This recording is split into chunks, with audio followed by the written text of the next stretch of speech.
ایک ہے حارث رؤف, ایک ہے محمد حارث. ان دونوں کو دونوں ہاتھوں سے سلیوٹ ہے اور ایک ریکویسٹ کریں گے کہ پاکستانی ٹیم کی جان چھوڑ دو. ہمیں لگا تھا کہ حارث رؤف جو ہے وہ انڈیا کو ٹرول کر رہا ہے, لیکن وہ اپنا بتا رہا تھا کہ میں جاؤں گا یوں اور پھر میں جاؤں گا یوں, اور ایسا ہی ہوا. فائنل کے اندر اسے 3.4 اوور کے اندر 50 سکور لگ گیا, جہاں پر پاکستان نے لے دے کے بنائے ہی 146 سکور تھے, وہاں پر وہ اکیلا 50 سکور دے جاتا ہے. مطلب سب سے پرفیکٹ بالنگ کی امید اس سے کی جا رہی تھی, کیونکہ ہائی پوسٹ نے اتنی کریٹ کی ہوئی تھی کہ بندہ 4 اوور میں 20 سے اوپر تو جائے گا ہی نہیں, ایسی کمال کی بالنگ کروائے گا. لیکن اس نے 3.4 گیندوں کے اوپر ہی 50 سکور کھا لیے.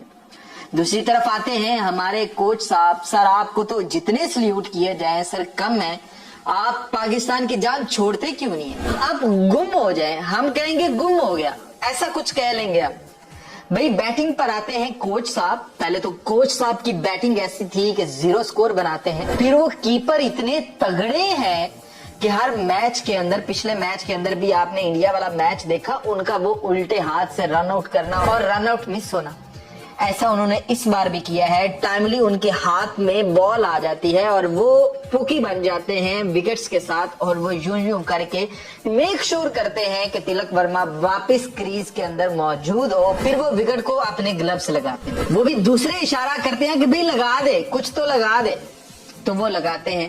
تو آج لے دے کے ہمارے یہ 2 پھنے کھائے ہیں جنہوں نے ہمیں آج ایشیا کپ جتوا دیا. ایشیا کپ ڈوب مرنے کا کہ بھارت کے خلاف آپ 3 میچ کھیلتے ہو اور تینوں کے تینوں ہار جاتے ہو, فائنل ایشیا کپ کا ان کے خلاف ہار جاتے. اب سر ان کے پاس یہاں پر بھی ڈیفینڈ کرنے کے لیے بہت بڑی چیزیں ہوں گی کہ دیکھیں ہم نے تو صرف 146 سکور بنائے تھے, اس کو بھی دیکھیں ہم نے کتنا لڑا ہے کہ آخری صرف 2 گیندیں بچی ہیں اور میچ انڈیا کو دیا. مطلب یہاں پر بھی آ کر یہ باتیں کریں گے, شرم ان کو بالکل نہیں آئے گی. آپ لوگوں کے لیے ہم معذرت خواہ ہیں کہ آپ لوگوں کو یہ تکلیف پہنچی ہے. ہمیں کچھ اور آتا نہیں ہے, ہم نے آج جا کر دیکھنی ہی کرکٹ ہے, ہم نے آج جا کر دیکھنا ہی پاکستان کو کھیلتے ہوئے ہے. تو چاہے ہاں کرو چاہے نہ کرو, چاہے جیسے مرضی کرو, آپ کو یہ تکلیف پہنچتی رہے گی جب تک ایسے فیصلے ہوتے رہیں گے, ایسی سلیکشن ہوتی رہے گی. آپ کو ماڈرن ڈے کرکٹ کے نام پر چونا لگایا جائے گا, آپ لگواؤ گے بلکہ آپ اسے خوشی خوشی ڈیفینڈ کرو گے اور اس کے شادیانے بجاؤ گے کہ دیکھو ماڈرن ڈے کرکٹ ہوتی ہے. یہ آپ کو یہ ایک میچ ایسا کھیل کر بھی بتا دیں گے, پھر اس کا ڈھنڈورا پیٹیں گے کہ دیکھو دبئی کے اندر کسی نے 200 سکور نہیں بنایا تھا اور ہم نے بنا. مطلب لیول کے لوگ ہیں. پھر ایک اور شخص رہتا ہے, وہ ہے حسین طلعت, پچھلے میچ کا ہیرو. پچھلے میچ کے اندر اس نے پاکستان کو میچ جتوایا تھا, یعنی کہ جو اس نے رن چیز میں مدد کی تھی. اگر وہ بیٹنگ پر آتے ہیں ایک ہی سکور بناتے ہیں, اور اگر فیلڈنگ میں آتے ہیں تو بھائی صاحب کیچ ڈراپ کر دیتے ہیں, اور سنجو سیمسن کا کیچ ڈراپ کرتے ہیں, اس کے بعد وہ 15 سکور بناتا ہے.